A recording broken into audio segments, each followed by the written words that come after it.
Welcome to the next episode of the Iowa Girls Wrestling Stories podcast. Today I have Denison native, actually Denison graduate, Kyron native, where I went to school, Joey Boyens of Ekin Nutrition. He's, kind of one of the men behind the nutritional strategies like Grandview University. And, he talks with Felicity Taylor, was in touch with the Fargo people all week long. Really cool to have you on. How are you doing today? I'm doing great, Troy. I appreciate you having me on, and I'm excited to talk about all the different issues today. Awesome. And before we get going, I want to make sure I get this done. Ekin Nutrition in Des Moines, Iowa, or is it Hawkeyes? I'm not sure exactly where you're located, but I want you to give us some information on how to get a hold of you. So if there's some good information and they want to get a hold of you and start using Ekin Nutrition, people have that opportunity. Sure. So we are located in Clive, Iowa. We've been here since 2008. I started as Max Muscle Sports Nutrition, and then about 7 years ago, we became our own brand and created Ekin Nutrition. And we're, like I said, we're in Clive. We're just north the Valley West Mall, so on 100th Street. And our phone number is 515-829-9829. And so we work with all athletes, but we really focus on wrestling. Like you said, I've been working with Grandview now for about the last 8 years, doing all their weight management for them. We just signed up Wartburg. We're going to be working with them this year for the first time, men and women's team. So I'm excited about that. And then we work with a lot of the local high schools as well. So we offer team programs. So Carlisle last year, Northwest, City High, a lot of the high schools around here, most of the Johnston kids we worked with. But we do a lot of the customized meal plans, but it's a lot about education. And so when your kids come down to meet with us, there's a process we go through. We do a free assessment, figure out hydration levels and all that good stuff. And then help decide what is the healthy weight class for these boys and girls to be at. Not necessarily where they need to be placed on the team or where the coach wants them to go, but what is the healthy spot for them to be at? And then we work with the coaches from that point and the parents from that point to do things the right way. And so we do that free assessment when they come in. There's no charge for that. And then we go through a process of what we actually do, which is create macro plans. We sit down with the kids and figure out what time they're practicing, what time they're getting up in the morning, going to bed, and set the times for them. And then they have an app on their phone that we use, and they track their foods for me. That comes right to my dashboard. So every day at the end of the day, I can go through and see what food choices they made. And then as we go, I can give you more details about this, but it's just a lot of data and a lot of education that we're teaching these kids to do things a healthy way instead of the old school way like me and you used to do it. So. Yeah, we had actually talked about that earlier, the idea of sucking water out of your body, not eating for 2 days, and then going and competing. It just doesn't work. It's amazing that it went on as long as it did, and it's just crazy. It is. And I mean, you look at all the advancements in every sport, right? Whether it's football, baseball, whatever, the training, the practice regimens they have, the equipment they use, the technology, and wrestling really has been kind of stuck back in the Stone Ages. It's just kind of been the old school mentality. And there's been so many advances in technology that we have now. We can see hydration, where their water is going, what their body fat percentage is within 1% accuracy now, instead of doing the old pinch test like we used to do. There's just so many more advancements, and then learning about metabolism and how, taking a little bit of water of your body, how that slows your metabolism down by 20%, and you can't lose that last 1 or 2 pounds. So I think wrestling is finally catching up and finally acknowledging that we have so much more technology that we can use now. And I never like to guess. I don't like to guess how much weight we're going to lose or how much we can lose. I like to know. And so we collect a lot of data. All of my athletes have weight charts for me that they use. So I know what they're waking up at in the morning. I know what they're going to bed at night. I know how much they lose out of practice. I know how much they lose on a cut day versus a training day. And so we just take all the guesswork out of everything. We do this in a really professional and educated way. That's just amazing to think about that. I've been to Grandview many times. Coach Vaez, Coach Crenzy, Coach Mitchell, all of them. Just the technology they have, the scale they have in the room. Yeah. Tell people about that scale, because I'm sure that's something you guys use and maybe even brought in for them. It's crazy. that scale I actually donated to Grandview. That was the first school I started working with. And so a little bit about Mitchell, when he asked me to come work with him, I was working with, I don't know if you remember Dallas Houchins. He was on the Grandview team, and he was a national caliber wrestler. And an individual actually hired me to do the weight management for Dallas. And he had a great year. I think he finished second or third at nationals that year. And so I had never met Coach Mitchell. And he called me up and left me a voicemail and said, "Hey, I know you worked with Dallas. I want you to work with my whole team." And so I actually didn't even call him back. I was like, he's won 4 national championships in a row. He knows what he's doing. I don't need that kind of pressure. And so he called me a few more times, and I was like, "How about we meet in person?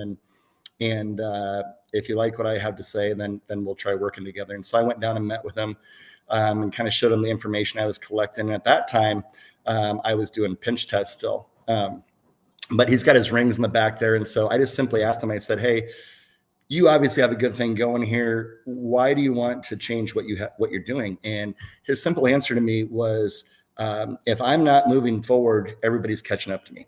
And he's like, "Just because we're doing good now, I want to stay ahead of the curve." And that was the perfect answer that he gave me. And so I was like, "Yep, I want to be part of that. I'll help you guys." And so as we advanced, I think it was 2 years later, me and him came up with some different criteria that we wanted our kids to be at, whether, within a certain body fat percentage or a certain weight or whatever. We set up some criteria, and then we brought in the InBody 570 scale, which is what you're referring to. And that gives us so much. It's what they use at the Olympic Training Center. They used to use it there. I think they have new machines now. But that's how we found out about it. And the reason we use that, normally I don't like electrical impedance scales because they're so inaccurate. But the InBody 570 is within 1% accuracy, and it gives me all these water numbers. So before, it was just trying to figure out carbs, proteins, and fats, and you kind of guess what you needed to adjust. Now I can see where those waters are going, and I know automatically if we're giving them enough carbs or not enough carbs to fuel their gas tank. And so that machine is crazy. We utilize that. That is at every one of the schools that we work with. It's at both of my stores in Des Moines. We also have a location in Coralville now, and so we're open over there. We do a lot with big games, so we decided to open a store in Iowa City. But those scales are what we rely on heavily. Wow, that's just amazing. Before we get too far into the nutrition, I want to back up to where you came from and all those things, and where we both came from. But I read this quote the other day, and I just thought I'd see how you respond to it. I thought it was really good. It's obviously about nutrition, but in a sport where grit meets grind, wrestling demands more than heart. It demands precision, preparation, and purpose. Behind every dominant performance is a nutrition plan that fuels the mindset and the muscles. Does that sound like what you guys do? Yeah, I'd say that wraps it up and puts a bow on it pretty well. Yeah, I think I don't know, it definitely plays a part. I'm like you. I never like to try and take credit for what these kids are accomplishing, but I like to think that I'm a small part of that. And I always tell the kids the same thing. There's really 3 things in wrestling. There's going to be your gas tank, your strength, and then obviously how gifted of an athlete that you actually are, your technique, and how good of a wrestler you are. We can help with 2 of those things. So we can help with the strength, we can help with the muscle mass, we can help with the body fat percentage, we can help with hydration. And I definitely think that if you look at what is going on with athletics now, and again, this kind of goes back to that advancement in technology and education that we have, and knowing how to fuel the body, you can get so much more. For instance, simple things like eating every 3 to 4 hours. Everybody hears about that, eat small meals, 3 to 4 hours. For an athlete perspective, I mean, that's great for staying healthy and metabolism, losing weight. But from a performance perspective, if your body is getting food every 3 to 4 hours, you never hold on or reserve any of your energy, because in 3 or 4 hours, your body's going to get more fuel. And whereas if we cut old school way, where we wouldn't eat for 2 days, you have nothing left in your gas tank. Yeah, you're going to make weight, but you cannot replenish all that food and all that stuff into your system right before you go onto the mat. And so when you eat every 3 to 4 hours, you're going to excrete basically all of that energy onto the mat. instead of reserving it. And so mentally, you always think I'm giving 100%, right? But if you don't have the nutrition part of it dialed in, your body's not going to let go of 100% of that energy. So that's just one small little thing that we teach the kids. Yeah, that's good stuff. I wish I'd have known maybe some of that stuff in my days Well, of cutting weight. And actually, it's crazy when like I said, I cut a lot of weight in high school. I went from, 45, 50 down to 25 because that's where Coach Hagen said I should wrestle. 125 is your spot. Okay. I've never lost a match at 130. I beat people that placed at state at 130. Didn't go to state at 125, so I look back at that. And then in college, I wrestled at 142. Obviously, my body just couldn't, it blew up. When I went, the first day I went to Dana College, which is small school, NAI, just like Grandview, but not quite that level. Coach Beeman didn't recognize who I was because my face had blown up so much. My body, I like for probably 3, 4 months, I was just bloated because I don't think my body let anything go because it was so no. used to being starved for like 3 months straight. It was crazy. But we'll get onto that. But let's talk about Denison. Just a little bit about Denison. I notice all the time the coaching tree coming out of that is just amazing. So what was your experience like? We had a lot of the same teachers, a lot of the same coaches. We talk about Coach Hagen, had just a fantastic coach. I told you a little story about Mary Getch before we got started. Why do you think Denison coaches? Because Denison's not that team that wins everything, right? But I think they have a phenomenal coaching staffs, at least at our time. I really don't know where they're at right now. I don't get back very often, but what do you think those coaches instilled into us? Um, I think that we were very lucky. Coach Hagen, I still think about him to this day, and his philosophy, his coaching techniques. I think our coaches were really good at knowing how to coach different individuals based on their personalities. I think they could relate to the kids that got in a little bit of trouble. I think they could relate to the kids that did really good in school and needed to be motivated in a different way. Coach Hagen was just a great athlete all around. But I think, and I've noticed this with different coaches too, and I feel like this is what we had in Denison. I don't know who your assistant coach was, but mine was Coach Slaughter. Yep, I had him. And okay. And so those were the guys that I don't know if they were the best at teaching technique, but when you got done with your wrestling match, you looked over at the corner to see if your coaches were happy with how you performed, and you would run through a brick wall for them. And that's, I think, what gave us the gut, the blood, sweat, and tears that we had in that room. That wrestling room was like a dungeon. I remember, every day they'd have to send us up to go get an ice bag to set on the thermostat so the heat would keep running in there. And but again, I think it was just their coaching technique and how well they related to the kids. And again, we had them in classes, so you knew them outside of the coaching room. A lot of times now in today's day and age, coaches don't really teach the kids in high schools. They don't build that relationship with them outside of the wrestling room. Whereas we saw the coaches, in the classroom, in the wrestling room. And so they knew if you were doing well in your classes, they knew if you were doing well in the wrestling room, whatever it might be. But I just think that we were really blessed to have the coaching staff that we did while we were in Denison. I know when I was there, our team, I believe went undefeated my sophomore year. We had Barons and White Neck and Thiesens and Josh Rogers, Derek Marshall. Hal Cobb, the list was endless. I think we sent 8 kids to state that year, but I do remember coming down to Dowling and wrestling them, and coming to Des Moines from Denison, Iowa. You're like, oh my gosh, we're going to get killed. And we destroyed Dowling that year. And so anyway, I just have some great memories of Denison. I wouldn't trade it for the world. I know we weren't the biggest, but I felt like we were the best in that day and age. And I feel like we had the best coaches too. Yeah, I remember Slaughter. So, I remember little things about him because with the big weight cut and stuff in practice, sometimes he was that one that kept me going because he'd joke around with me here and there. And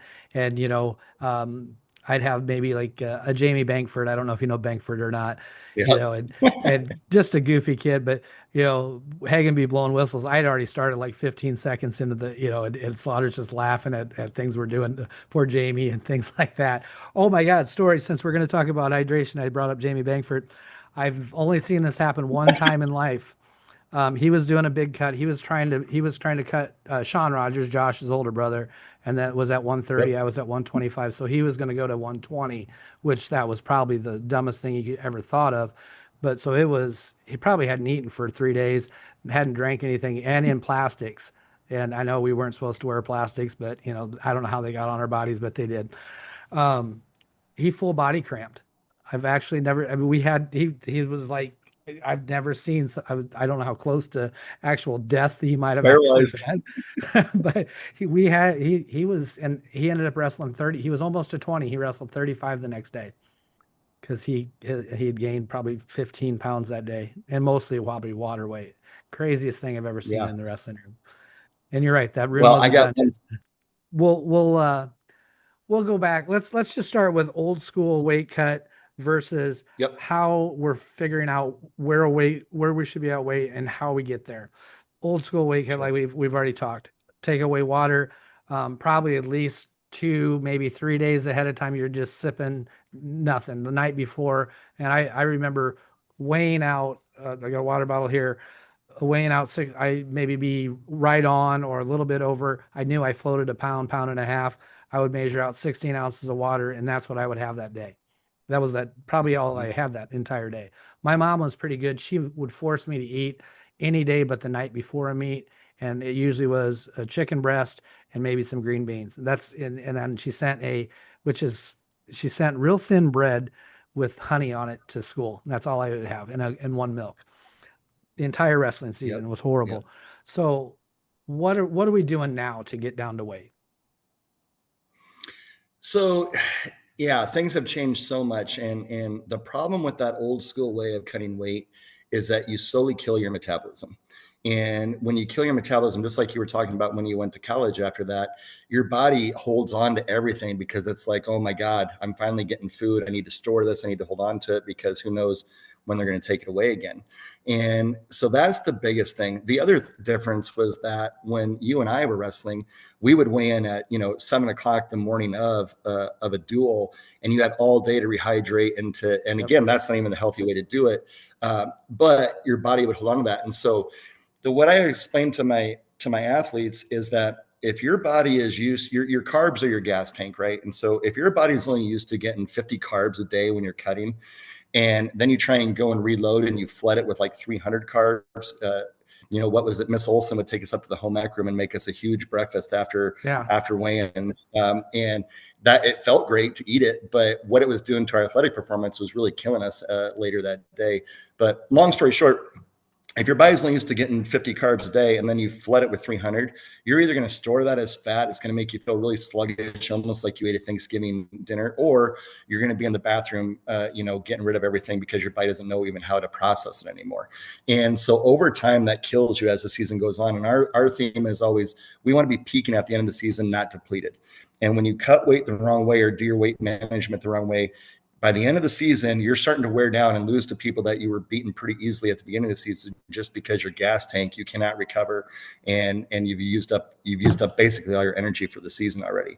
So weight cutting now is completely different. We start when we talk about weight management. We try and keep our college athletes within 5% of their wrestling weight. We try and keep our high school kids within 2 to 3% of their wrestling weight. And when I talk about that walking around weight, that's what they're waking up at. So a lot of kids get really nervous if they weigh themselves during the day because they're consuming water, they're eating, so their weight goes up 4 or 5 pounds, which it should. What they're not taking into consideration is that when they go to practice, they're going to lose that 3 or 4 pounds through sweat and because their metabolism is flying, and they'll float more overnight. When you go old school way, all of a sudden when you start cutting, now we're only losing 1 or 2 pounds out of practice, which my guys are losing, 8, 9 pounds out of practice, which gives them a huge advantage. When they don't have to take their food away, they can lose that out of practice. But that's all because we got their metabolism flying and they stay hydrated. So like the number one rule, if you come work with Ekin Nutrition, is a gallon of water a day, period. That we make our athletes drink a gallon of water. It takes 3 molecules of water to hold 1 molecule of glycogen or 1 carb molecule, which is your gas tank. So the second you start taking water away, you lose the ability to store those glycogen stores, and that's your gas tank. no matter what in wrestling, you're eventually going to run into someone that has better technique than you or that might be stronger than you. And so you always got to find a way to win that match. That might be having the bigger gas tank and take them into the deep rounds. You go out there with a guy that has a ton of muscle mass on them or a girl that has a ton of muscle mass, that takes oxygen. And so they have to carry that all the way through the match. So if you can make it into that third period with them and still have your gas tank, you have a really good shot at beating some high talented kids that you might not normally beat if you didn't have your nutrition dialed in. And so that's the big thing with cutting weight. I won't let my kids cut more than 2 days. So if they have a duel on Thursday, our weight cut starts on Thursday. And again, I have all that data to go by. So I'm tracking their weights. I'm seeing how much it is in a practice. If they're not eating their food and they're not drinking, what you'll see at a practice and overnight is not near as much of a loss at practice, not near as much of a loss floating overnight. And that's because they took their water, their food away. And if they wouldn't have done that, we want the food to work for us. We want the nutrition to do the work for us. I don't want my kids getting up and having to get on the treadmill for 2 hours in the morning before they're going to go compete. I want them to wake up about a pound under so we can still drink and eat some food going up, leading up to the match. And that's the difference between old school and new school now. Yeah. So if we go into the carbs versus protein versus, all that, what would you recommend? I know it's different for almost everybody, and that's why you use what you do, the scales and you tracking, and so you can dial that stuff in. But I'm out in Western Iowa. Let's say I got some parents that we just can't afford to do that. I just need I need some basics. What do I need for carbs during the season every day? What do I need for protein? Fat? So the carbs is kind of a moving scale. And so the goal with carbs is always to get that ceiling as high as you can possibly get it until you start putting bad weight on. When you start putting bad weight on, you know that your carbs, that's your ceiling. That's as high as you can go. So the goal for us is, we start at about 150 carbs and we start working our way up and get as high as we possibly can until that weight starts sticking to them. Then we know that's our ceiling. Then when we go to do our weight cuts, so let's just use round numbers and say that you're at 100 carbs a day and that's your limit. Well, then when we go to our weight cuts, we're going to go down to about 50 carbs for those 2 days. We cut them in half, basically, is a really good rule of thumb. So again, if you're up to 300, your cut days are going to be about 150 carbs a day, which is still quite a bit of food. And so that's how the carbs work. As far as the protein goes, the protein is important to get in every 3 to 4 hours. And that's going to depend on how much muscle mass and you have versus what weight you're going to be wrestling at. So the biggest struggle that kids have is going to the wrong weight because their body fat percentage is too low. When your body fat percentage and you're walking around at 5% body fat, all you have to lose to get to weight is muscle. You have no fat left on your body. And so when you got to start robbing from that, the only way to get rid of muscle is to starve it. And that's the problem. So the biggest thing is we want to have the right amount of muscle mass on each one of these athletes. So we don't have to cut into that. You want to keep their body fat high enough to where they can lose that to make weight instead of the muscle that they have to use to store the glycogen. So that's how we figure that out. A good rule of thumb, basically for the girls, if you can stick at 1 gram of protein per pound of body weight. So if they're wrestling at 100 pounds, they should be getting at least 100 grams of protein in a day. Split that up between 6 meals, do the math, and you can figure out how to do that. A lot of times we have our meals a little bit bigger than our snacks. And so again, we're spacing this out every 3 to 4 hours. So you might have 4 ounces of meat at breakfast, lunch, and dinner, or eggs or whatever you might be having. Yep. And then you might cut that in half for your snacks in between breakfast and lunch, and between lunch and dinner, and then before you go to bed at night. And that's one of the big things is a lot of kids don't want to eat after, kind of like you said, you didn't eat the night before a wrestling match, whatever. The problem with that is it slows your metabolism down when you're trying to float overnight. So we always want our kids, we'll take the carbs away sometimes, but we still want them to get at least 14 grams of protein in at nighttime before they go to bed. Cottage cheese is really the best thing to have right there, or a casein protein. And the reason why is that is a time release protein. It breaks down really slowly. So it's almost like taking a fat burner before you go to bed at night. It keeps your metabolism going all night long while you're sleeping. And so that's the big thing. The other thing is that we really monitor sugars. So, and this is probably the biggest, even more so than the protein or the carbs, is keeping their sugars at 20% or less of their total carb intake. Okay. So if they're getting 100 carbs a day, you only want 20 grams of that coming from sugar. Okay. If you do that and you keep that really strict and you're eating really clean, the night before a wrestling match, you could actually have a little dish of ice cream or a chocolate chip cookie or something, and it's going to spike the insulin levels, and they're going to lose an extra pound overnight while they're sleeping. So you can play little tricks like that with their nutrition if you got it dialed in their log and their foods, and you have that kind of data. I was actually just going to ask because I had someone tell me a few years back, probably 5 or 6 years back, that same exact thing. The insulin spike right before bed will help cut that weight. Now, I wasn't sure if Yep. that was real or fact or fantasy. It's good to know that it is, but you also, in order to do that, kind of have to have things dialed in correctly. You can't just, oh, I'm gonna have a bowl of Yeah, ice you cream can't be tonight yeah, because I you love can't ice be eating cream. sugar every night. Right. Because Well, I'll tell you, one of it my doesn't best work for me. we're in a different category now, Troy. We're not competing like we used to. But Kyvan Kyvan Gadsden is a perfect example of that. He did really good. The problem with Kyvan is that he has his own ice cream named after him, and so when I tell him to have a little bit, he'd have a whole quart, and I'm like, man, we can't keep doing that for him. So Yeah, I love ice cream. There's that's one of the things. I grew up in a Swans man came to the house, and I don't know if you remember the old dial locks. You dial the number to get in, right? He knew our yep. dial lock number. He knew how to get to the basement, and we had a build to list. I'm not even kidding you. We actually, my dad, brother, everybody loved ice cream. We had a build to, so he'd just leave the order, and there'd be a blank check on the table for him. It was nuts. So That's a I good grew up in, customer. yeah, we used to, and then like Dairy Queen, best Dairy Queen in the state in Denison. Anyway, I remember having races with we started with pints, but I would graduate to where I could eat a quart. So ice cream is there's always. Well, you mentioned Eric Cobb. Eric's we I used to work a little bit with Eric, and we would go out to a lot of all you can eat buffets, and Eric has not gotten any smaller. And there was always room for ice cream because it melts around everything, right? So, Right, so when you say I can lose weight eating ice cream, I'm all about this.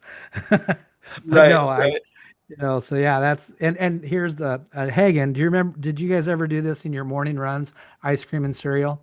He would bring in a gallon Oh of yeah, ice cream, and I and you put it some has to be fruity healthy. pebbles or cocoa. Yes, Yeah, yes, you would do ice cream with cocoa pebbles or fruity pebbles or cinnamon toast crunch, and then we would. The other thing, do you remember we would always do Mountain Dew and orange juice?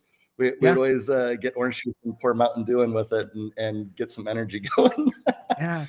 So are those staples of the Ekin nutrition? No, No longer staples, huh? no, no, those are long gone, long gone.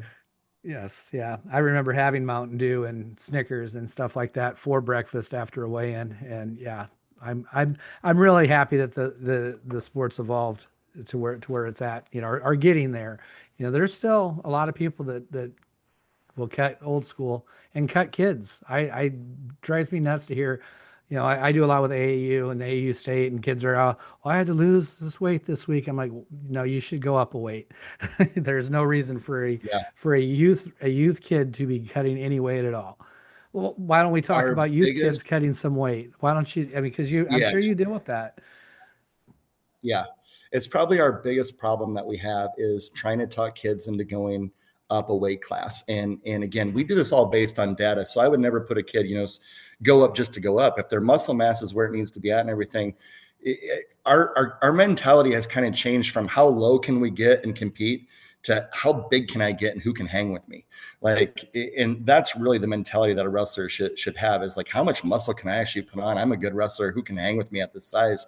And you're seeing this not just in amateur wrestling, but you see in professional sports all the time, UFC, boxing. Everybody is starting to move up a weight class, because why do you take two athletes, cut them down and make them miserable, and then have a half-assed performance in the ring or on the mat, when you could have them both at full strength, at their best weight, at their best physical performance level, and have a great match? And I think once people started figuring that out, uh, that has kind of changed the whole thing. But as far as youth cutting weight, there's so many problems, especially with girls. And whether it's the relationship with food, whether it's their self-esteem and how they view themselves with appearance wise, there's a lot of things. It's the parents that our age that cut school or cut the old school way and don't know any better. And so if it worked for them, they think it should work for their kids. And they just haven't really evolved with the education part of it. And there's no one really teaching it. And so it's really hard to learn. If you see something on social media, you get 10 different stories and 10 different ways to do things. And it gets really confusing. And before you know it, you're lost and you're just going old school, starving and not drinking water. But these poor girls, I mean, when you start taking nutrients away during their growing years, and the boys as well, wrestlers aren't genetically short and stocky people. It's because they took their nutrients away while they were in growth periods of their maturity, and now they never grew. And so females, you start having issues with menstrual cycles, with delayed maturity, all sorts of different things. And so it's really important to get control of this right away. And I think a lot of times there's coaches, clubs that pressure kids to go to a certain weight class because they see the potential there. And again, I'm not knocking them for that. That's how they run their show. But I really push my kids to go to clubs and to coaches that aren't going to force them to cut weight as a youth. And again, there's times when you can. If you go to these bigger tournaments, if you're going to Fargo, if you're going to Super 32s, if you're going to that stuff, you have to cut weight or you're just going to be undersized. There's just no way around it. But that's not something that you should base tournament wrestling versus high school wrestling is completely different. I'm okay cutting a little more weight for a weekend tournament than I am, during a whole high school season, because there's so many more times you got to make weight. It wears these kids down, and it's not the right way to do it. So our biggest battle is usually getting kids to convince them to go up to the right weight class where they really should be at. I think they're nervous to upset their coaches. I think they're nervous to upset their parents. And I think some of them are just nervous to go up. They think they're not going to be strong enough. And when you start showing them this data and they can see the progress they're making, and you get them on these scales and they can see their scans, it starts to give them confidence. And then we meet with them every 2 weeks. And you mentioned something earlier in the show about, man, I lost my train of thought. Dang it. I had something really good there too. It'll come back. It always does. Yeah, it'll come back. But anyway, yeah, that's the hardest thing to do. And you don't want to upset customers. You don't want to upset parents, but we just tell the truth. We're like, hey, this is where we see they should be at. I'd move them up. Sometimes it's 2 weight classes. And it's mostly dependent on what their body fat percentage is at, honestly. Yeah. I look at, if Grandview's doing it and the success that Nick Mitchell's had, it might be something to look at. If we're looking at following success, and that's what we should probably be doing, copy it. You can't get much better than Nick Mitchell. Nick Mitchell's story. So I had never met him before, and I'd been in a couple practices where it was a former Grandview person. I was like, man, they talk about Nick Mitchell like he's some god, and I'm like, I don't even know who this guy is. So I took my first female wrestler down to. She was the first person to sign, and Crinzy and Vias had not been hired yet. So Mitchell did the thing, all of our walk around and our talks and stuff, and I got out of that talk and I said, man, if you don't go wrestle for this guy, you're an idiot. I'm ready to see if I got a year of eligibility left, and I was like almost 50 at the time, I'm like, this guy is amazing. And yeah, after being around the Grandview programs, both men's and women's, man, there's some good stuff going on there. So if they're doing it, I think it's something that we as high school coaches, as youth coaches, really need to start looking into this and making sure that we're staying caught up. Like you said, Mitchell said, if I'm not doing this, people are going to catch up to me. I'm out here in Western Iowa, and I started, my team was one of the, had a lot of numbers when we first started, because I started with a large group of girls that have been wrestling a long time, but now people are catching up, and it's something maybe I should be looking at more, is where our nutrition gets dialed in. Well, and I remember what I was trying to say earlier that you brought up, is that when these kids are so focused on making weight, they're not focused on getting better. And that makes it really hard as a coach. As a coach, you're there to get these kids better on the mat, teach them technique, and make them better wrestlers. You shouldn't be worried about their weight. And so that's where we come in, and we try and take that pressure off the coach and off the kids. So, hey, let us handle the weight. Let us worry about that. You worry about getting better on the mat. And I think when the coaches are like, when we approach coaches sometimes, and really we don't approach anybody anymore. They've been coming to us now. But back in the day when we would, and you were trying to sell this, you're like, hey, this is not going to be extra work for you. This isn't something you got to pay attention to. This is us taking this off your plate so you can do what you do and coach. And not have to be a dietitian or a nutritionist for your wrestlers. And so we've built really good partnerships with the coaches we work with. Nick Mitchell, I can't say enough good things about him, and he really cares about his athletes. And you can tell when they bring Dylan Siebel, we do a lot with those guys up there now too, and they're really starting to embrace the nutrition and the health aspect of this and the health of their athletes. And so I'm always pushing my people to go there to the coaches that really care about you. Back to Hagen and Slaughter, right? Like I said, we'd run through a brick wall for them because we know they would do that for us. And this is just them bringing another I guess, way to take them to the next level, to make them better athletes and to do it in a healthy way. And so I have the utmost respect for Coach Mitchell and Carew and all these guys that we work with, because they're really starting to get it. Yeah. Well, and just the teams that you've mentioned that you're working with, Grandview, Wartburg, in the state of Iowa, there's not much better in the, even our D1 programs are great, but that's the best program in NAIA. That's the best program in D3. We should be looking at what they're doing. We took over UNI 2 years ago. And I think you've seen what's happened with them over the last 2 years too. And again, not saying that's all because of us, but I think we've made a big impact up there with those guys and taking it off Schwab's plate as far as worrying so much about the weight. And, Parker Hawkeyes, he's one of my favorite wrestlers ever. And when I went up there 2 years ago to work with them, Parker wasn't really buying into the whole nutrition thing. He had just gotten second place at nationals the year before. And so I was worried about ruffling his feathers, but I said, hey, what do you got to lose? You got second last year. Try and do it my way, and let's see what happens. And he ended up winning the national championship. And again, not saying that's all because of nutrition, but I think that made an impact on how he performed. And I think he'd be the first one to tell you. In fact, after nationals this year, he called me or sent me a text and said, hey, I want to get back on the plan and keep rolling with this. And he's got a lot more to do in his wrestling career. So I'm excited for that. But yeah, Coach Schwab got Coach of the Year. Every one of the guys made it to nationals this year. So we had a great year with UNI, and we just keep building on that. And again, Coach Schwab, there's another one of those Iowa boys that really care about their athletes. And you look at the facilities that UNI has and the budget they have compared to, say, Iowa or Iowa State. What Schwab is doing up there and how he's developing these wrestlers is really cool to be a part of and to watch. And so I'm very blessed to be part of that program as well.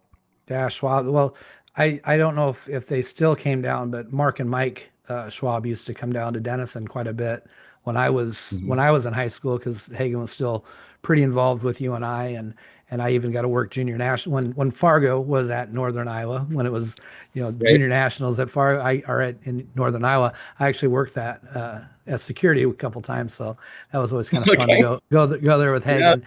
Got to see him in a different light when you were out of school. But yeah, no, that was fun. But yeah, Northern Iowa, man, that program has really picked up. Schwab's a great coach.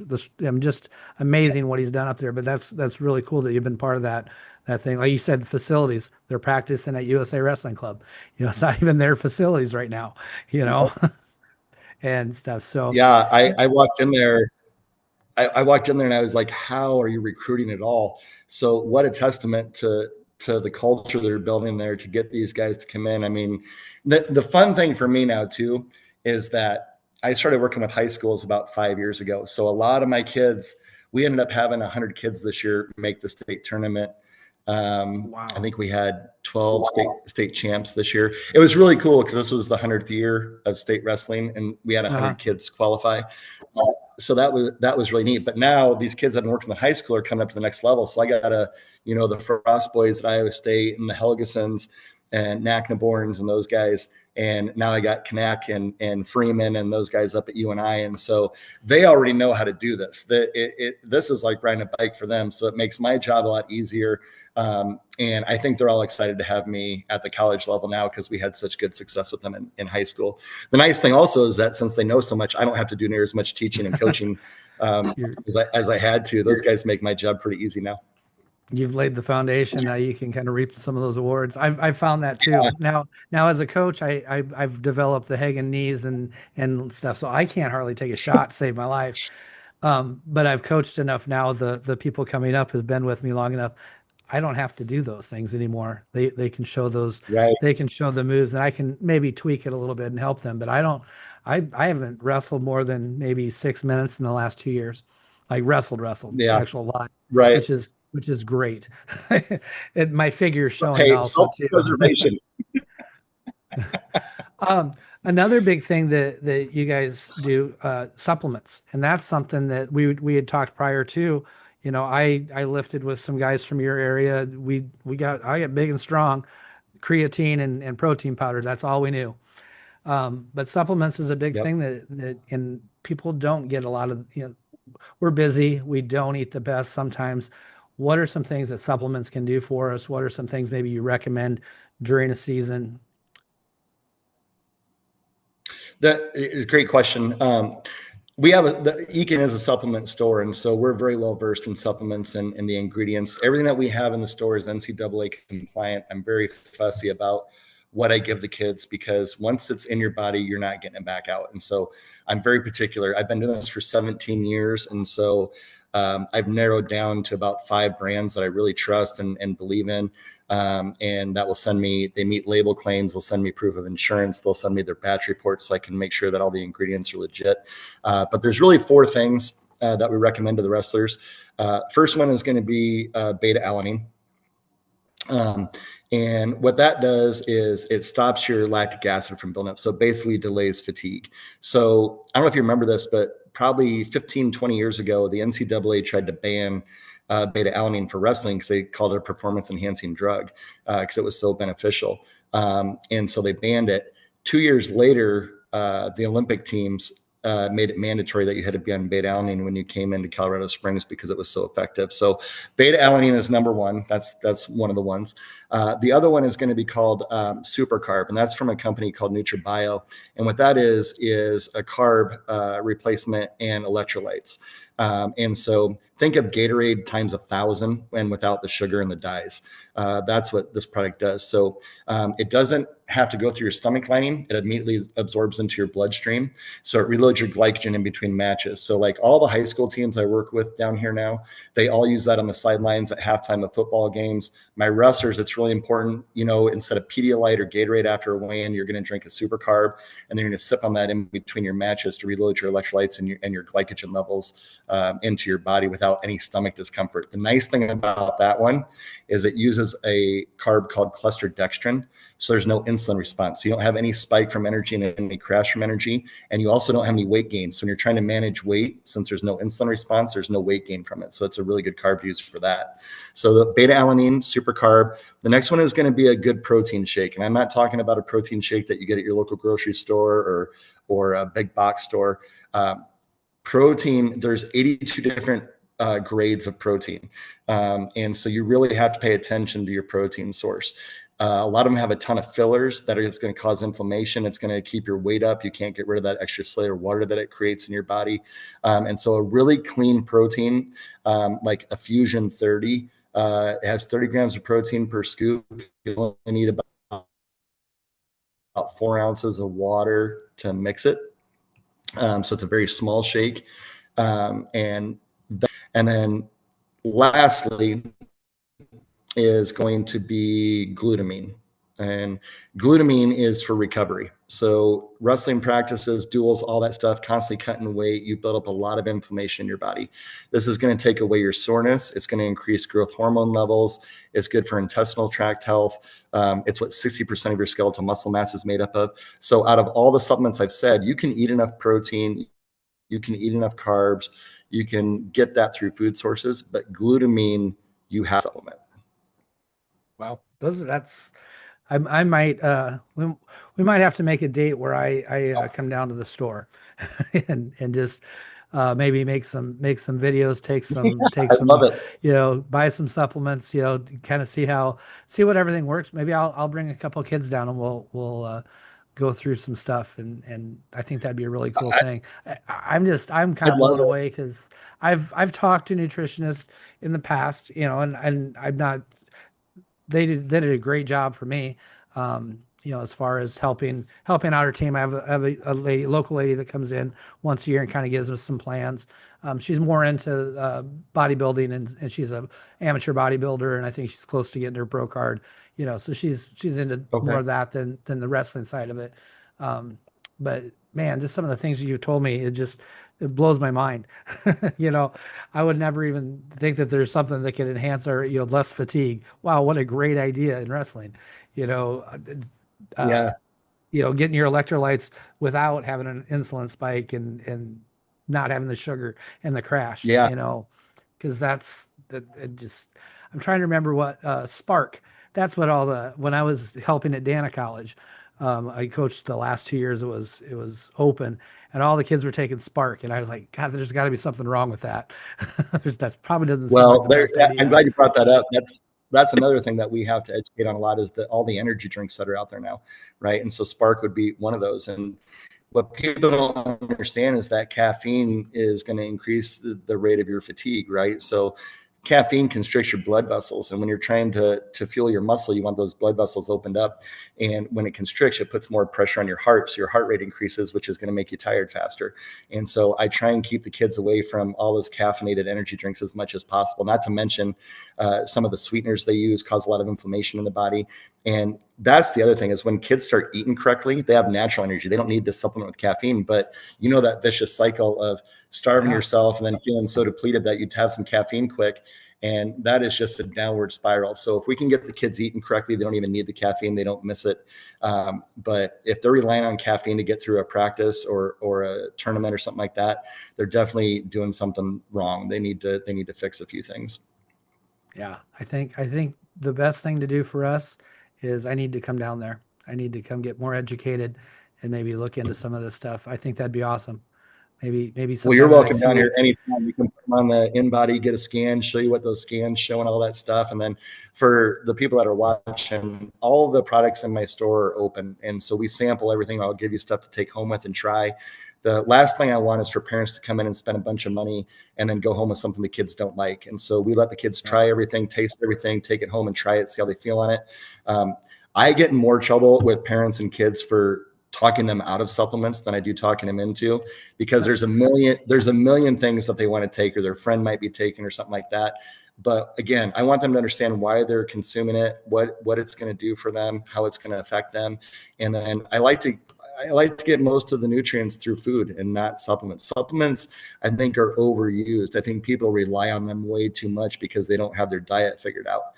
And so you can always add a supplement, but it's after you get the good, solid nutritional foundation down is when you add that stuff. Yeah, I might even be able to get my bikini body back. I just spent a couple I just spent a couple weeks in Florida and I didn't take my shirt off. So, you know, Hey, never too old to keep improving, right? that's right. Um, Awesome information. I know I told you I do a lot of on these podcasts about getting to know people, and I got some questions that kind of fit in with this, but I thought we'd go through some of these. Um, they go back and forth between wrestling and just your own personal yourself. That way, we've been going about an hour. I think this will take us another 15, 20 minutes or so. That's about the perfect amount of time. I'm going to come down for sure. There's no doubt in my mind that I'm not coming down and going through and doing Great. some videos and stuff like that. So um, first question I usually ask the kids is, what are you eating after weigh-ins in the morning before tournament? So what's your recommendation? What's something simple, easy they can have along with them and eat before a weigh-in or after Um, weigh-in? After weigh-ins, the first thing I'm going to do is get them a super carb, get them one of those super carbs to reload all their electrolytes and everything that they might have depleted. But a good breakfast burrito with egg whites is usually my favorite thing to eat, not the whole grain. So on days of competition, we switch to simple carbs. We want them to absorb really quickly in our system. We don't want things like oatmeal. We don't want a lot of fiber things. It's going to sit in the stomach. It's going to hold water. It's going to make them feel uncomfortable. So we're going with simple carbs. So a white tortilla, probably about 30 to 45 grams. You don't want more than 21 grams of protein. So that would be 3 eggs or less. Okay. So what I would do there would be like a 2 egg whites, about an ounce of cheese, and some Canadian bacon or something like that, a little bit of sodium with a white tortilla. Anytime you get more than 20 grams of protein in the stomach, the blood flow starts to go there to digest protein. It goes to life processes first. And we want that blood to be going to the muscle that we need to shuttle all the nutrients to. And so no more than 21 grams of protein there is what we're looking for. But a breakfast burrito, turkey sliders are a big hit. There's the right amount of sugar in those Hawaiian rolls that we use. And then you can put about 2 ounces of turkey and an ounce of cheese on there and be perfect for what you need for macros right there. Very good. Yeah. I actually bring some of that stuff. I don't use the Hawaiian rolls, but I might have to switch over to that. That's a good idea. I love the Hawaiian rolls anyway. The Hawaiian rolls, it doesn't have as much volume, but there's a lot of carbs in there. And so I'm always going for less volume and the most nutrients. So when we're talking about food in wrestlers, it's the last weigh-in you'll ever have. What's the guilty pleasure? Where are we going out to eat, and what are we having? Oh man, myself personally. So I mean, you obviously eat healthy, you do all this. So if you're gonna go have a cheat night, where are you going out to eat, and what are you gonna eat? I'm probably going pizza. That's probably going to be my thing, or a big Italian meal would be my go-to. There's a restaurant down here called Simon's that the food's unbelievable. You got to get there early, otherwise you're going to be waiting for a long time. But I'm going with I'm more of a salty guy. I'm not big into the sweets or the desserts. So if you put enchiladas or lasagna or something in front of me, it's going down. Gotcha. Nice. A lot of wrestlers, back in the day, I had my Walkman, the yellow sports Walkman with my headphones that I listened to prior to a match. Did you listen to music before matches? Yep.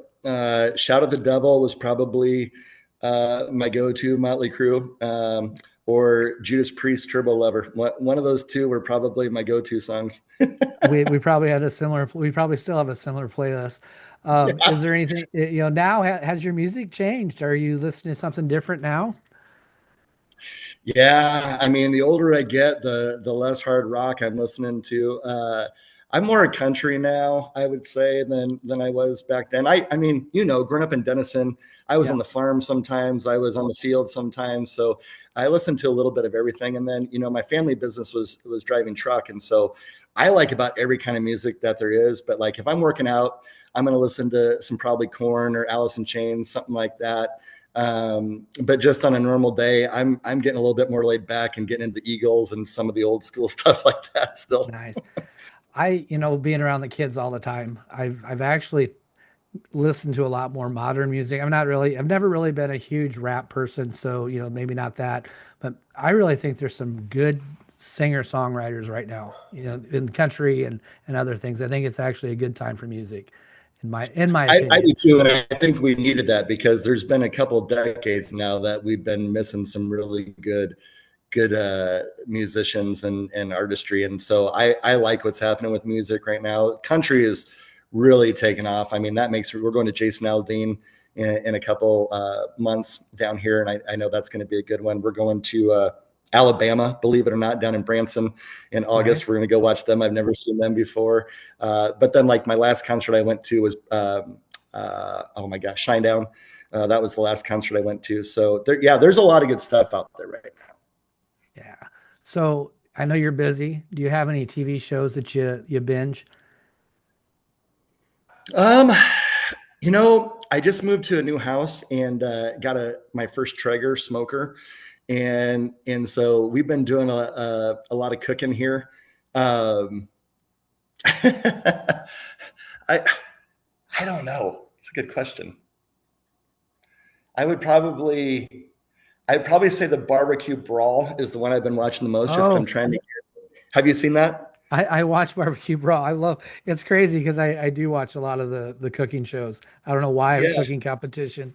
Man, I suppose it's just competition, and I do love food. So Yeah, I mean, I'm learning something there. I feel like it's actually educational for me because I'm not a good cook, and so I'm trying to get better as I go. But yeah, I would say the cooking shows are what I've really been into right now. But otherwise, the Ozarks and all those kind of shows, I get into that once in a while. But I'm usually watching sports or following the wrestling thing. yeah, I'm mostly a sports guy. gotcha. So we're gonna go back to your wrestling days. Um, what was your go-to takedown? Oh, double for sure. Double, just double. Yeah, On top, yeah, how just was your straight double. on top? Were you what was your pinning combination? What'd you work for? Um, you know, we always, I think back then they called it the chicken wing. Would Yep, always go with the half chicken wing. Do you remember Scott Anderson?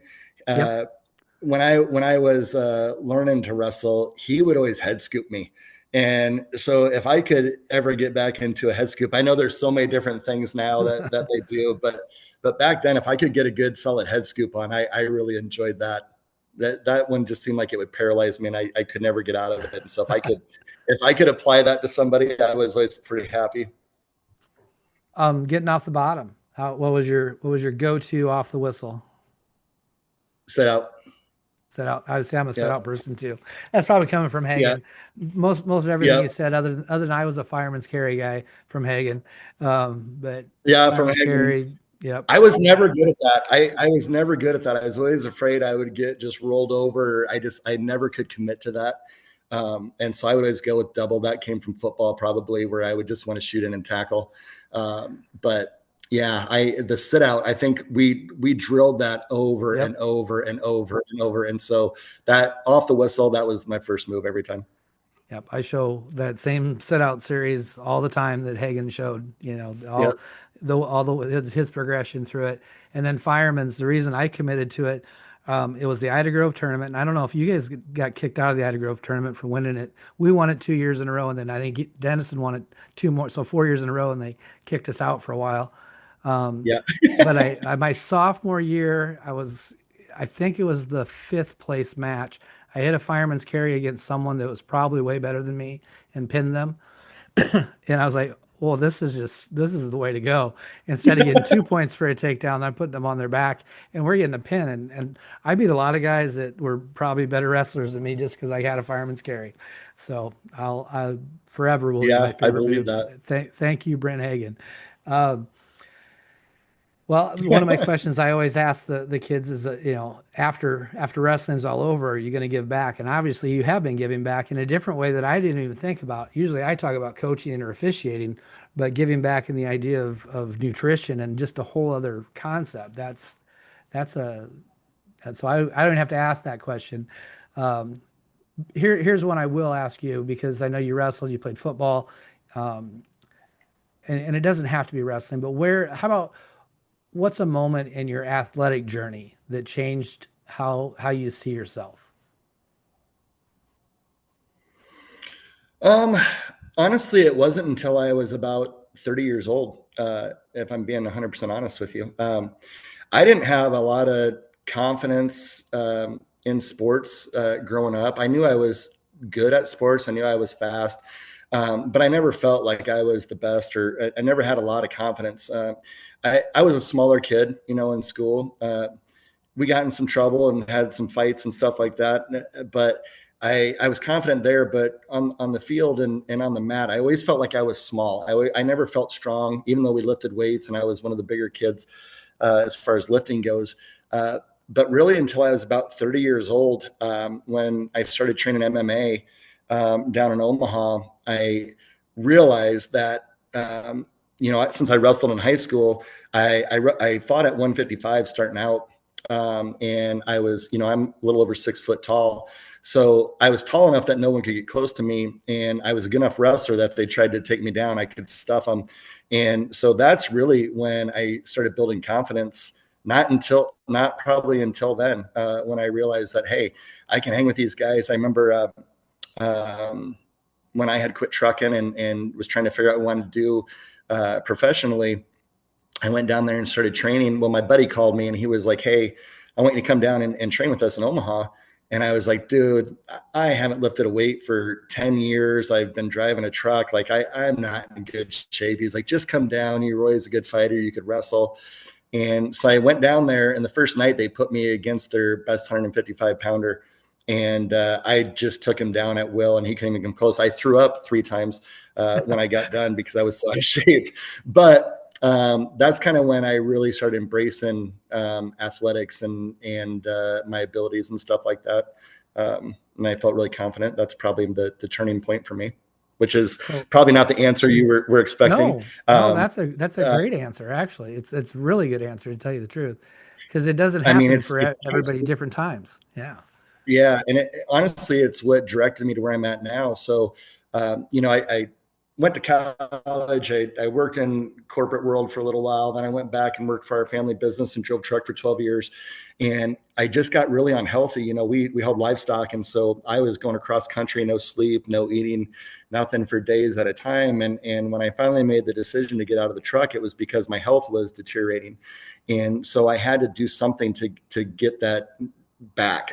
I needed to feel better about myself. And so I started working out, I started training and fighting. And that's when I started taking supplements. And back in Denison, we didn't have anywhere to get supplements or anybody to educate us on supplements. So we never dabbled with that stuff really. And so Carroll was the closest place I could go to GNC, and that's where I got my stuff. And then I started training, and we were sponsored by Max Muscle. And so my buddies told me, hey, you got to switch and start taking their supplements. And so I went from 155 pounds to 205 pounds in 8.5 months. And It was pretty much straight muscle. Yeah. And so I realized, holy crap, there's a huge difference in supplements. So I started getting interested in that and started researching it. And then we were actually out at a fight in Lincoln, Nebraska. And this guy comes walking in, and he was just a presence. He looked like Brock Lesnar. And I was like, who's that guy? And he's like, well, he owns the Max Muscle in Lincoln. And so I went and introduced myself, and I said, what would you think about me starting a store in Des Moines, Iowa? And he's like, I think you'd kill it. And never met this guy before, but he invited me out to visit him and to sit with him for a few days and see how he ran his store. And now fast forward 17 years later, me and him are partners together in a couple different businesses, and it's all worked out really well. So that is amazing. Yeah. I used to drive over to Carroll too and grab some supplements, and probably the stuff we were getting was, like you said, you went from 155 with your switch, 155 to 205 in 8 months. That's an amazing weight, and it's all muscle. I mean, probably the stuff that you're getting at Walmart and, GNC is still a box store. I mean, whether we want to, right. It's still, they want to make money first. Everybody wants to make money, but there's different levels of that too. Well, so, my theory with supplements has always been, if you're just honest with people and you get them the things they need and you start small, you're going to build that relationship and that trust with them. And that's really what you need when you're a nutritionist, is your clients to trust you and know that you're not just trying to, kill their checkbook every time they come in there. And a lot of, it's different for me too. I'm a store owner that has kids. And so I'm very protective of kids, whereas most of the nutrition stores down here are younger guys that don't have kids and want to make the big bucks, and they'll fill their bag up with 6 or 7 different items and hope they come back again. Whereas me, I will take 6 or 7 items out of your bag and leave you with one and say, let's start with this, see if it works, and then we can always add to it. And that's always been my motto and kind of the way that we operate our store. And I think it's paid off for us. So I think you're probably right. You something you just said with trusting you and stuff. Have you noticed? And well, not even a question I normally would ask, but you work with both the men and the women's team at Grandview, and you're going to work with men and women's, and you work with a lot of female athletes too. Is there a difference in how you approach a male athlete as a female athlete? And I'm going to tell you why. When I coached boys, I wanted to make sure they knew I could beat them, so they respected me. Right. So I spent my first coach. I was a horrible coach. If I look back, I would say I was a horrible coach because a lot of times beat people up instead of helping them get better. I just wanted to make sure they knew they were learning from somebody better than them. Now, as a coach of female athletes, I am trying to make sure that they know they can trust me, that and once they know that I'm there for them, whether it's on the mat or off the mat, and I'm not going to steer them in a wrong direction. Those female athletes will do way more than any of those guy athletes ever did for me. Running through the brick wall, they will do anything in the world I ask. And I'm within reason, obviously, but once I've gained their trust, there's no telling how far they can go because they are willing Yeah. to believe what I say. They're willing to put the work in and all that. Whereas guys, if they didn't respect me, they weren't going to listen to me. Mm-hmm. For me, it's definitely a different process. And I'll say it this way, not to put any of my guys down. The girls pay more attention. The girls for me are easier to coach. They're not as distracted as what my guy wrestlers are, my male athletes. The only issue I ever run into is, and this is why, so it's not just me. I have a team that works with me. So my son Dakota graduated from Iowa about 5 years ago. He's on staff with me, and he's probably doing a better job than I am right now with wrestling. He's really taken off, and so every year we're competing to see who gets more state champions, me or him. And Nice. he got me this year. I hate to say that, but he got me. And then I have Janae Halstead. So she's been working with me for about 15 years now, and she does a lot of my female wrestlers.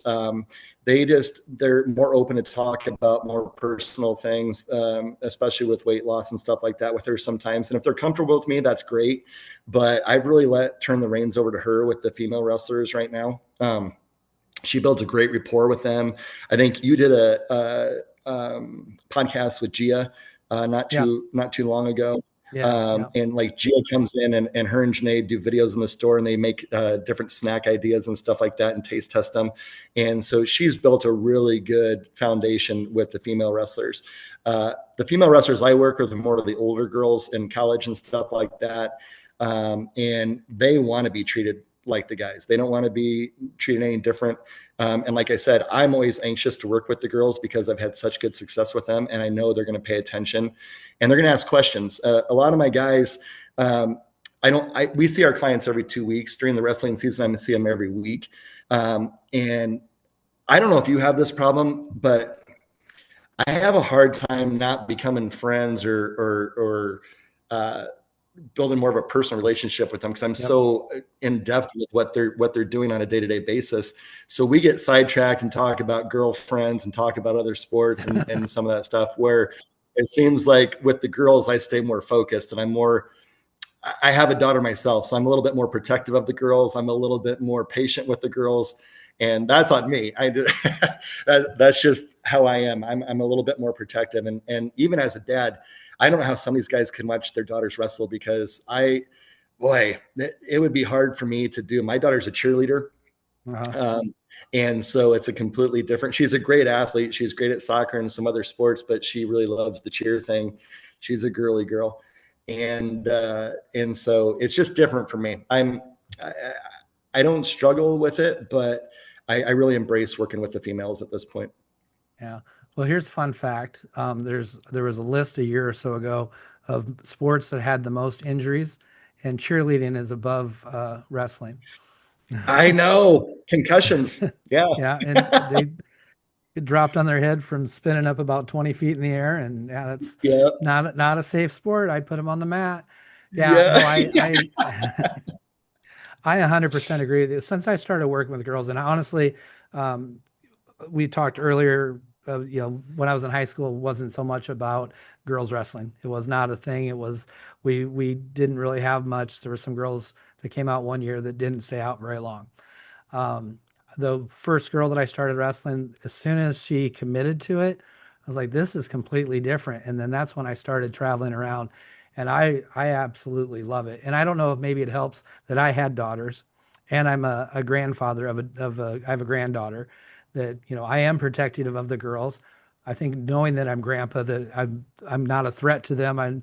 They trust me and stuff. But yeah, I absolutely, I mean, we just took 65 girls down to Florida for a week to, wrestle for 3 days and be on the beach for 3 days, you know. So I have a blast with these girls. We go out to eat, we do all kinds of stuff.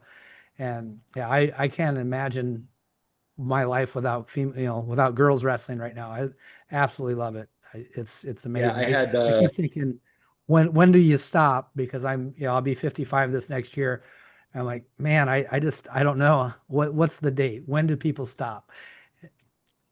I, I don't think you stop till you lose the passion for it. I think if you're still committed and you wake up every morning looking forward to what you do, you go as long as you can. I don't think there needs to be a limit ever on you're too old to do this. If you're still making an impact on these girls and doing something you love to do, I mean, go as long as we can. That's what I think. And I think you had one of my girls down in Florida there in a rear. Oh She had yeah, a yeah, yeah, she had a great tournament down there. I know she felt great. Her weight cut went great. And so it's so interesting to watch these girls, and I'm sure your experiences, 3 years ago when this all kind of started, 4 years ago when it was getting really big, girls didn't have to make so many weights because the competition really wasn't there. There wasn't a lot of girls doing it yet, and so they yeah, could kind of get by not having to cut weight or being at the right weight class and do okay. But now, I mean, it's the fastest growing sport in the world, yeah. and for good reason. But the competition keeps getting better and better and better, and so they got to start down their nutrition and now, like the guys did, and so it's fun to watch it progress. But it's also scary just because I don't want the sport to just be about making weight. And I Yep. want it to be about the camaraderie, the learning life lessons. Out of all the athletes I work with, I work with every sport: football, basketball, everything, baseball. Um, but the quality of people that wrestle, not just the athletes, but their entire families and what they give back to the sport, what they give back to the community, just the type of people they are. They're hardworking and great people to become friends with. And so everybody asks me, why did you get so involved with wrestling? It's the hardest sport. It's the only sport where you have to make weight. Every other sport, I make these kids bigger, faster, stronger. There's no stress about making weight for a competition. But the reason why is because they're just such good people. I would choose wrestlers to work with any day of the week, just because their work ethic, they pay attention, they're respectful, just good people. Yeah, I absolutely love it. You'd mentioned the growth. Well, we had almost 3,500 girls wrestling in the high school this year. The year I started, there was 20. The first year I coached a girl in high school, there was 22 girls in the high school. Most of them were taking forfeits at whatever the low weight class was, Right. and that's you know well, Felicity, Rachel Waters were some of those bigger names at the time. They were really the only ones doing big. Elena Vederick in Norwalk. I don't know if you know Elena or Yep. not. Those were some of the bigger names at that time. But we'd go to tournaments, all girls tournaments, and the weight class would be 120 to 145. Right. Because that's how it was. And now, oh my God, that's one part I don't. At one time, and I'll talk to the girls, the older ones, and it's like, well, we used to know everybody, and it was a big family, and I don't want it Yep. to lose that, and I don't think it has, because I think anybody that's getting involved in the girls' side of the sport is really kind of pushing that whole camaraderie thing. And then Yeah. you talked about Gia and some of those other girls in that Des Moines area. A lot of them are, some are going to big games, some are going to Siebold, some are, with Perselli's and Grandview's, Yep. stuff. Wow, to watch those young ladies wrestle is amazing. I watched Twin River Duels is one of our big AAU tournaments, and I watched a match probably second or third, maybe fourth graders, maybe fifth. I don't know. So it's hard to tell in girls because they were so small. But I was like, I don't know. I never wrestled a match that looked that good. I mean, it And was they're like brutal. yes, yes, but their technique was spot on, and they were scrambling through situations like, oh my God, Yeah. it's going to be scary to coach against these kids later on in life, man. I hopefully Our that's first, when I retire is when those girls hit high right. school. And Our first female that we worked with was Katie Biscagula, and uh, and so watching her, man, she caught my attention right away, and I was hooked after watching her. I was like, wow, this girl is gifted. And so, and we have so many. I mean, we could drop names all day long, but I just love watching the growth and so like Eliza Mitchell, Gable's daughter. That girl, she plays every sport. Uh, but if she would just focus on wrestling, she'd be so good at that. But she's great at swimming. She's good at every I mean, she obviously has great genetics as well, but I think if she focused on wrestling, she'd be a huge up and comer. Molly Carlson, I love working with her. She plays a lot of sports too, and so it's such an interesting. What are your thoughts, I guess, on the girls that participate in all these? Do you think you have to focus a lot on one sport right now in this day and age, or do you think you can still, play multiple sports and accomplish some big goals by doing that? So one of my best athletes that I've ever had in was Tatum Shepard. She three-time placer, always ranked higher than she finished. She wasn't very good on the backside. Um, Mentally was always tough for her, but she played. I mean, she was 3 to 4 sport athlete in choir, valedictorian, head of everything. Did everything. Pitched, pitcher. She's actually playing softball for Simpson. Made the choice. Okay. But yeah, and so I'm always going to be I'm a small school guy. And Yeah. so in small schools, you don't always have a choice. I mean, you do have a Right. choice to go out, but if you don't go out, we might not have a softball team this year. If you Right. don't go, Right. so there's that pressure too. And I hope, I know it goes more towards that, especially if you're going to, once we get more into the D1, once girls wrestling has more D1, and we're really looking at that, yeah, they're probably going to have to specialize. It almost Right. hurts. It almost hurts. And I won't say any names or anything. And she's not from Iowa. I've known the family not real well, but I know them. She's elected to homeschool, work on Olympic style wrestling only as a freshman. And Really. yeah, yeah, and she's very good. I mean, well, as an incoming freshman, she placed at Fargo this year, in the 16U. I don't think she wrestled juniors, but to me, giving up I don't understand. And then I know there's other reasons to homeschool, so I don't want to put anybody down that does, because I don't know your situation. Right. Right. But man, I loved school. I mean, not school. I didn't like school. I loved my friends that I got to meet. And it's crazy. A lot of people say their college friends are their friends for life. I still talk to the guys that I wrestled with in high school. There's a Yep. group of about 5 or 6 of us. We don't get together as often, but we've flown to hang out, and that's with my high school friends. So to take that Right. away, like man, I hate seeing that. And then not to be, I wasn't a great athlete. I played football until Coach Hagan talked me into running cross country. Then I ran cross country. Because I was 125 pounder as a senior. He's like, "You're not going to college for football." You're right. And then I played baseball. I was really good at that game where you could spit the sunflower seeds through the fence and not hit the fence, because that's how much I sat the bench in baseball.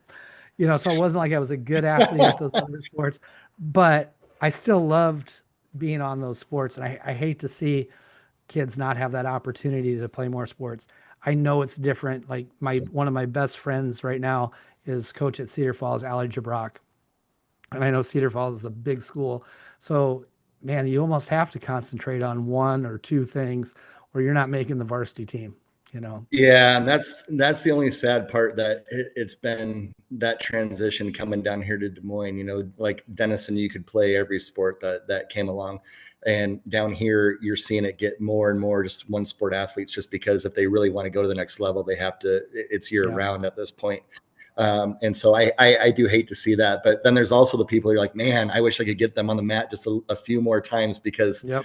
there's a lot of potential there. So I'm always torn between what I want to recommend to the kids, but as long as they're happy and they're learning and they're learning the value of teamwork and being part of a team, I think they're going to be headed the right direction. So Yeah. I do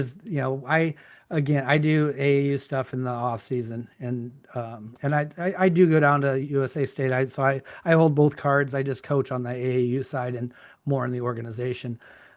I try to get my kids to do 1 to 2 of there's AAU State huge tournament, 1,600 girls this year, and then Twin River Duels had 100 dual teams, there. wow. So and I don't necessarily, the dual meet is more important to me because I like them to be coached by somebody else.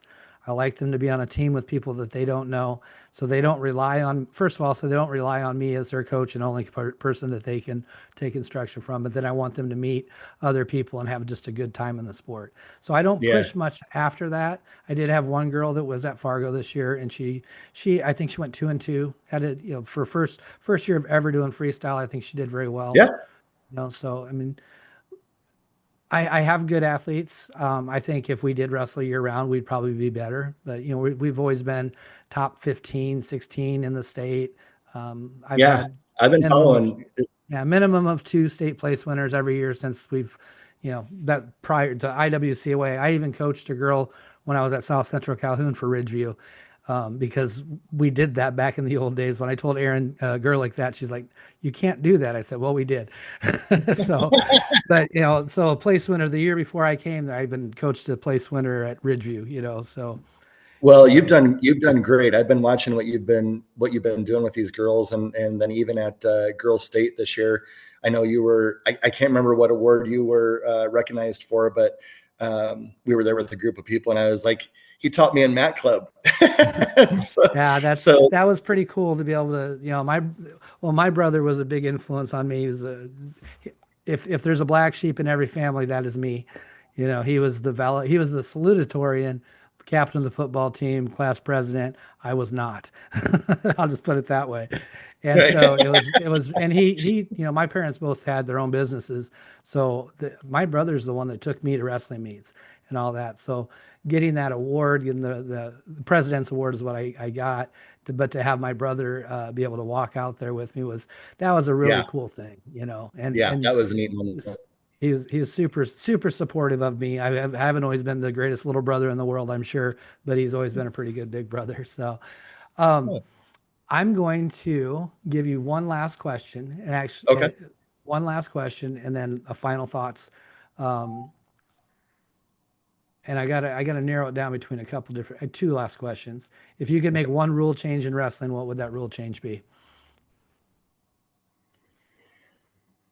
Uh, Something's got to be done about the stalling. I would There you say. go. Uh, Uh, I I don't know which way to go on that, but there's got to be something different. I watch these matches, where you have an obvious aggressor, and then all of a sudden they let up for a second and they're getting a stall call where the other guy didn't wrestle for 2 periods and there was no warning or nothing. And so there's got to be more consistency with the stalling calls. Yep. And this may not be a wrestler with you, but or maybe it is somebody in the wrestling community. Um, who is someone like?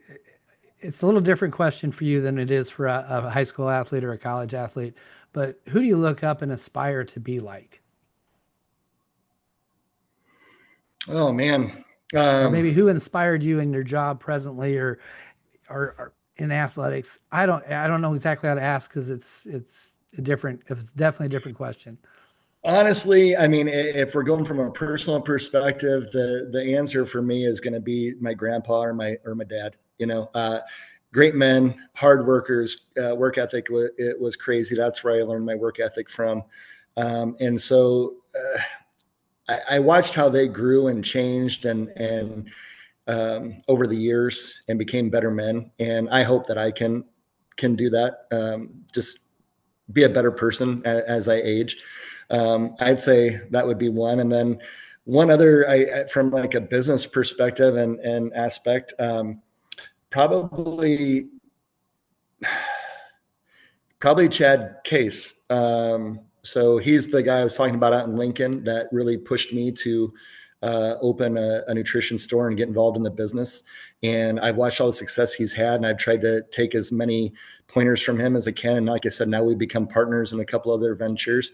And he's just a good all around guy. He's a coach. He coaches football. He's not in the wrestling world, but I'm trying to drag him into that, kicking and screaming. Uh-huh. And so I would say Chad Case is the guy I look up to as far as like from a business perspective.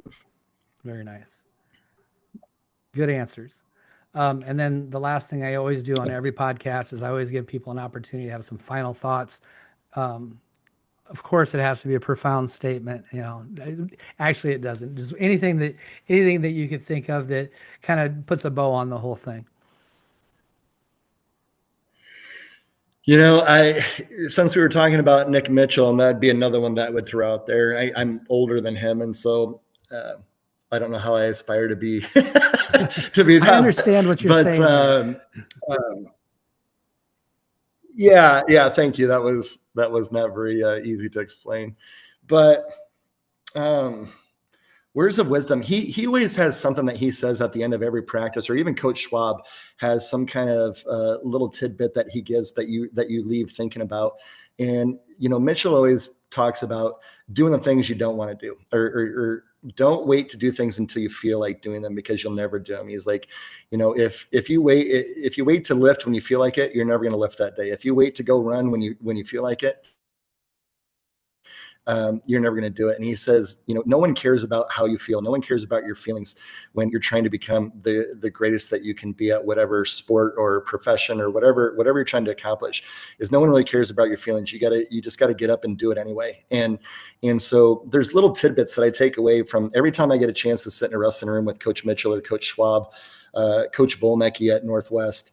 I always learn something from those guys, and it's just a little takeaway, and there's always a little bit of ounce of education or something that inspires you. And so I just really encourage the kids, when the coaches are talking and it's not about wrestling, it's still about something important in life. And if you can take something away that's not related to the sport, that is just going to make you a better person in general, I think that's key. And so listen to the coaches, listen to what they're saying outside of the sport talk and everything else, because these guys it's been passed down from generation. I mean, Coach Mitchell learned a lot from Jim Miller. You read Jim Miller's books or whatever, and you hear a lot of things that Coach Mitchell says, but they're all really important. Even Coach Gable, you listen to Coach Gable talk, and those guys, they didn't care a lot about feelings, about how you felt. They tried to make you a better person. It might seem harsh, it might seem crass at the time when it's happening, but 10 years later, when you look back at those moments, they're going to mean something to you. And so I always say, pay attention to the stuff that you might not think matters right now. Yeah, that was very good. Yeah, Since you brought up Jim Miller, um, this is my best Jim Miller story. It was after the World Cup in Coralville, and I went over to across the street 30 Hop. I'm sure you've maybe gone and ate at 30 Hop Yep. if you've been to Coralville. And it was a little later, and I was having a few beverages. Was not hydrating that time, and so Coach Miller was up at the bar, and I've talked to him before. He knows Hagen very well, and they were telling stories about when Gable was preparing for the Olympics. How it was in Waterloo. It wasn't like the Olympic Training Center then. It was in Waterloo, and they had like 12 people lined up, and Gable stayed in.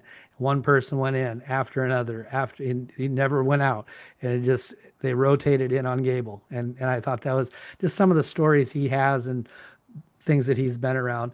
And then I look over, and Randy Lewis, Olympic champion, was sitting at a table. And Randy Lewis he likes to go out with Royce Alger. So if you know anybody about Royce Alger and Randy Lewis, they've probably had a few beverages themselves. And I went to Randy Lewis wrestling camp it was in Vermillion one year. It was with Chad Johnson, his brothers, and Brian Reeve and Craig Drivelbus, and those names probably ring a bell. Um, and Yep. anyways, great camp. I don't think I saw Randy Lewis once. I don't think he was there. I think it was just the Iowa guys came and ran the camp. But I told him, I said, yeah, Mr. Lewis, I went to your wrestling camp in 1988, I believe it was, either 87 or 88. And he's like, why'd you go there? I said, because you're an Olympic champion. He goes, damn right I am. That's all I said. So, just I've it's been neat. really, I've been really lucky. Over the last few years, I became friends with Joe Gibbons, and so I've met all these guys. Royce, Joe just had a barn dance. He has one every year at his place up here in Grimes, and Royce was out there, and he was hurting a little bit because he had played golf. He got inducted to the Hall of Fame that day, and they were on the golf course, and it was so hot. And so he's always a character. If you get a chance to sit beside him at a barn dance at Joe Gibbons Ranch, plant yourself there, because he's good. Yeah, he's got some good stories. So that might be another answer to give you as far as like who I look up to or who inspires me is Joe Gibbons. That guy, he's got a wealth of knowledge and information. And when they came out with that movie, The Duel, Mm-hmm. I was lucky enough to meet all those guys. And so Gable was at Joe's doing the interview, and I went and talked to Joe the next day.